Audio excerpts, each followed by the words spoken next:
Tom Martin, and welcome to another episode of A San Francisco Conservative, the new thought-provoking podcast series featuring yours truly and my dear friend David Parker, who is the author of Income and Wealth and A San Francisco Conservative, hence the name of our podcast series.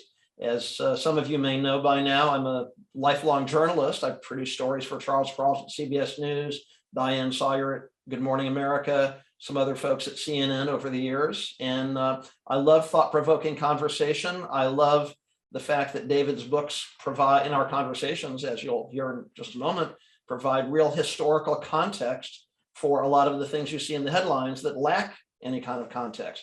So David, how are you today? I'm fine. Good to see you. Good to see you. So your man, it's funny, we were talking about hats the other day. You said that on the streets of San Francisco there, you're often known as the man with the hat. And so you do metaphorically wear many hats. You're a jazz musician, you're an investor, you're an entrepreneur. What I love especially, and what really comes through in your two books, is that you're an educator and you have a passion for education. And that's really what I wanted to talk about in our conversation today. Why don't we just start right there? For those maybe who do not know the details, give us a sense of, what you've done in education and why it really led you to think about, are we really giving children what they need these days? Well, I have taught the same age level and almost the same subject matter for 40 years, inner city public schools, music, instrumental music and chorus. And then I volunteered 10 more years. And so I know, since I taught the same curriculum, what I taught when I first started in 1970 and what I taught when I stopped teaching. One half, the curriculum is one half. The public schools have degenerated without any doubt. Nobody can tell me that I'm teaching the same thing or I'm teaching more, that schools are better now. The schools are worse. Wow.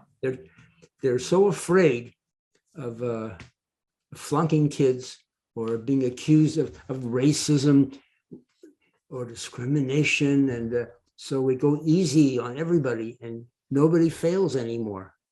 And colleges feel that they have students who are entering as freshmen, they're not doing freshman work.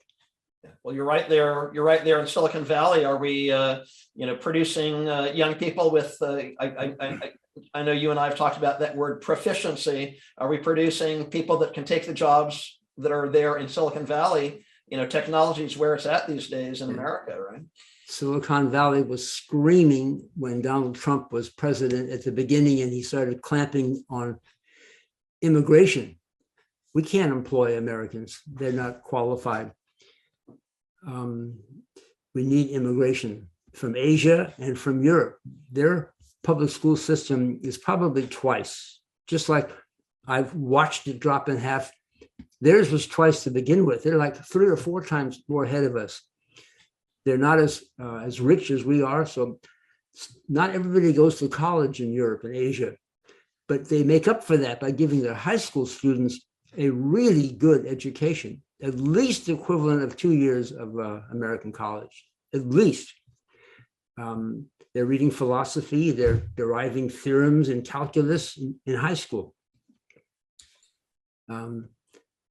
So we don't have the personnel. And the US Department of Education for the last 50 years, you can just Google it or go to their search engine, I should say.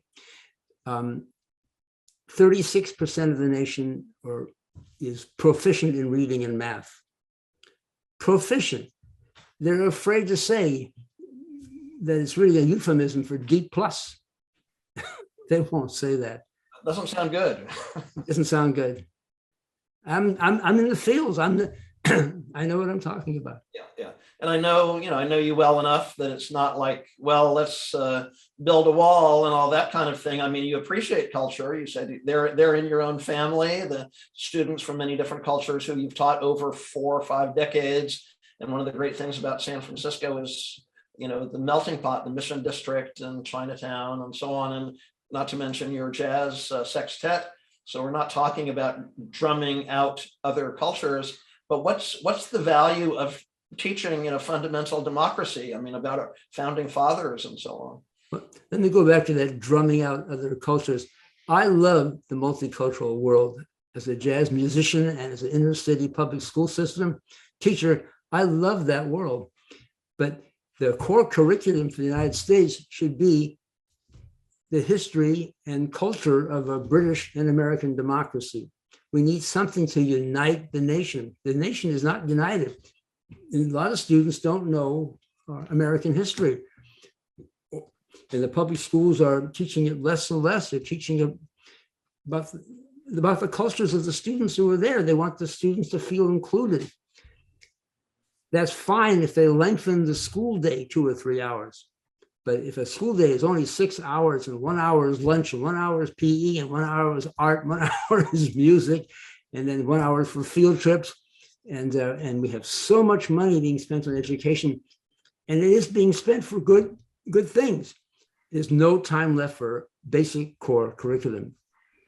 And that is the reason why public schools have dropped. The more money you spend, the lower the test scores. The statistics are all over the place on that. That's all public knowledge. Yeah. I just want to throw in, if you're joining us now, midway through our conversation, this is a San Francisco Conservative, the new podcast series featuring David Parker and myself. David is the author of Income and Wealth and a San Francisco Conservative, hence the title of our series here. And David, as you know, I'm over the years I've voted for more liberal politicians than conservatives and so on. I have many conservative friends, as we know, and some of them have been telling me that their little children are coming home from school, kind of hanging their head in shame, like, "Wow, we owned slaves."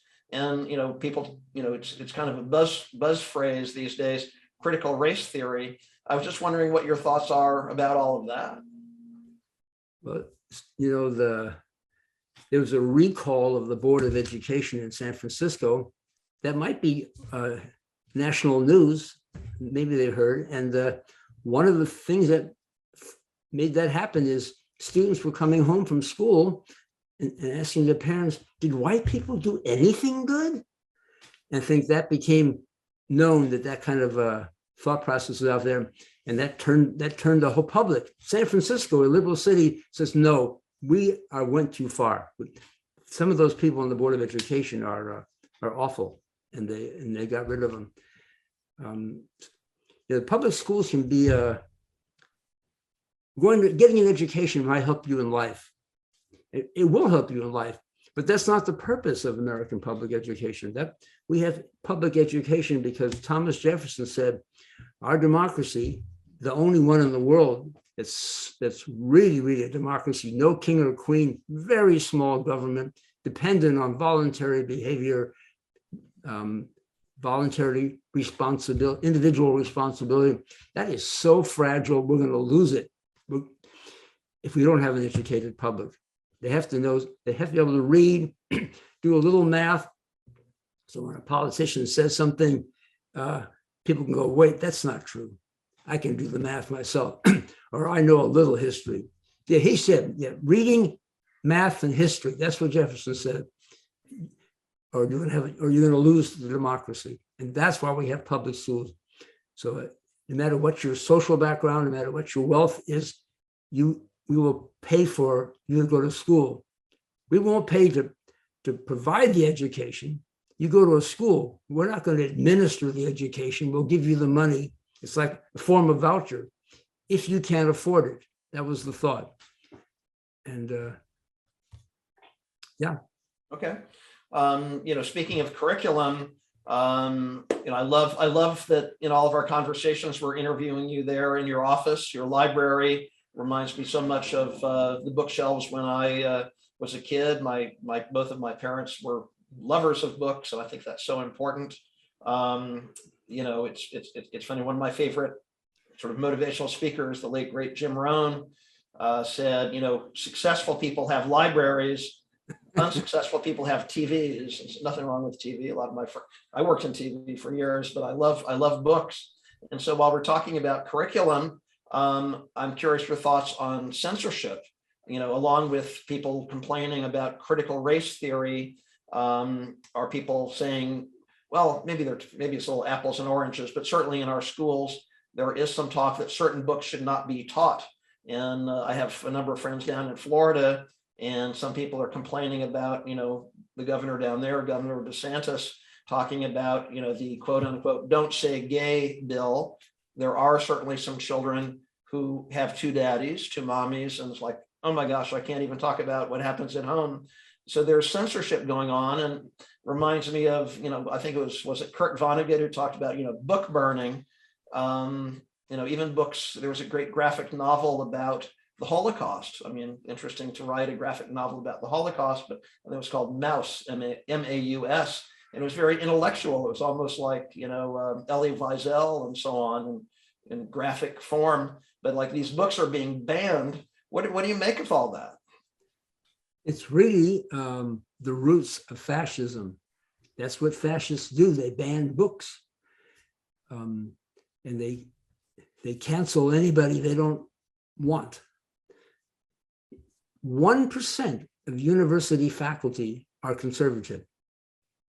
That's how strong the cancel culture has become. And the critical race theory is part of the cancel culture. And they're saying that racism is so inherent in our culture. Every word we say has a racist background, whether we're conscious of it or not. And let's just talk about that. And let's not read books themselves. Let's just cancel most books and let's just have a conversation. Let's have 19-year-old kids telling professors what they should be teaching and how they should be teaching and what they should say. And there's so many examples. UC Berkeley, you think, the home of free speech. They cancel speakers. And if the school doesn't cancel it, the students put pressure on the school, just don't invite these people ever. But if they are, they'll show up in mass and shout and scream so that that speaker can't speak. The most famous example is the ambassador to the UN, I think Jean Kirkpatrick was her name, came to, I think, the Bolt Hall Law School, and they shouted her down. She flew all the way and prepared a speech. And the student says, we have to let the world know what's happening in Nicaragua. That was the reason. We were helping the Contras, and we can't be doing that. And we can't be having UN speakers coming here and giving other points of view. That's a very good example. What's the, I mean, this is probably an obvious question, but what's the consequence of excluding other points of view? Well, I don't even have to answer that. Also at UC Berkeley, in the beginning of the school years, there's tables like in front of Sproul Hall, or students of left, students of the right, green, all kinds of causes. Young 17, 18-year-old kids are handing out little leaflets to people, join our club, join this and that. And there's on national television, they showed in the news, some liberal cancel culture people overturning the tables of the conservatives. We don't want to hear any of this kind of stuff. And there's a very famous shot of one person punching one of the young kids right in the jaw. And get this stuff off the campus. I call that light brown boots on the way to becoming dark brown boots. Yeah, it's scary. No, it's scary. I know, I think this is somewhat related. I don't know if it's going off on a tangent a little bit, but I know that when, we've been talking about racial discrimination, and you've said that anyone who is just like, well, I'm just not going to participate. I'm an architect. I know I'm talented. People are discriminating against me. I better just sit on the sidelines here. I know you said no, no, no. And by the same, idea, how do you reach out, to the individual students? I know the students you worked with are much younger, than college age, but they might bring a heritage to this country and so on. But how do you encourage the students, to really excel and develop? And that, I was just curious. That's one of my themes in my writing that I feel strongly about. You can't make excuses why you're not doing well in school, why you don't have a job skill. Because discrimination is definitely here, and all cultures, especially when they first arrived, experienced it. Irish first came here, there were signs in every window, Boston, Irish need not apply. So what has all minorities done here and everywhere in the world is you turn within your community. If nobody will hire you, nobody wants you. If you're a Black architect, just work for a Black architecture firm and deal with Black clients. And don't say there are no Black clients, there are no Black architecture firms. There are. And if you're good, money will solve a lot of problems. People will beat a path to your door, and then that kind of discrimination eventually breaks down for everybody. If you're known for being really good at what you do. Yeah, I think for some reason I hadn't thought about this in years, but I got my start in TV news in the 1980s in Washington, and they were building the famous Vietnam Memorial Wall, on the mall in Washington, which is the black wall that fades into the hillside, like a V with the names of soldiers who died. And that was designed by a young Vietnamese woman, Maya Lin. Right. And I would imagine that being a minority helped, get her a little more recognition, or maybe give her a little bit of an edge in the competition for a design. Although it's a brilliant design, everyone has said so, but she took a next step to that, to design buildings and architecture and so on. So I definitely agree with your idea about not sitting on the sidelines, or not using it as an excuse. There's all kinds of excuses available, so I think that's a very important point. And even if you become really good and the market comes to your door and you start making money, that doesn't mean discrimination will be over. You could say Jews are known for being very high skilled, but they're still prejudiced against. If a person may really hate Jews, but if they're sick, get a Jewish doctor, that kind of thing. Truth comes out, I know. Yeah. Exactly. Last question for you, and I don't know if this might be off on a tangent a little bit, but do I know you've told your young students, you are capable. I want to see you excel. Did you ever flunk a student? Yeah, and I got, not that often, but I got some flack for that. I had a principal of one of my schools. He says, my grandson is going to be in your class. And I said, I'll take care of him. And I did. I flunked him. Oh my gosh. Yeah. And she fired me. Wow. Wow. And the grandson thanked me afterwards. Says, you really changed my life. I needed to be flunked. Well, I had, I don't know, it's not quite the same thing, but a little bit, perhaps. My son, maybe when he was, 15, 16 years old, something like that, was at a soccer camp. And one of the coaches was very demanding and said, I'm moving you down a level or two. It's like, what do you mean? But that sent a signal like, I'm going to really work at this. And I was thinking earlier today about Michael Jordan, the great basketball star. Obviously, I think he was rejected by his high school team, said, I really want to play basketball, said, you're rejected. But that inspired him. It's like, I'm going to rise to a level of excellence. And I think it makes sense that you sent that message, actually. Yeah. As an adult, I became an amateur boxer, not as a young person. And there was a big sign in my manager's office. There is nothing you can't do. I found that to be very encouraging. Very encouraging. And I tell that to my students all the time. I love it. Well, that's a beautiful note to end on when we're talking about education. So we'll call it a day here for this episode of A San Francisco Conservative. I just want to remind our viewers, our listeners, to be sure to pick up copies of your books, Income and Wealth and A San Francisco Conservative. You can do that by visiting David's website, davidparkeressays.com, or by going to Amazon. And thank you, David. I look forward to our next conversation. All right. Looking forward to it.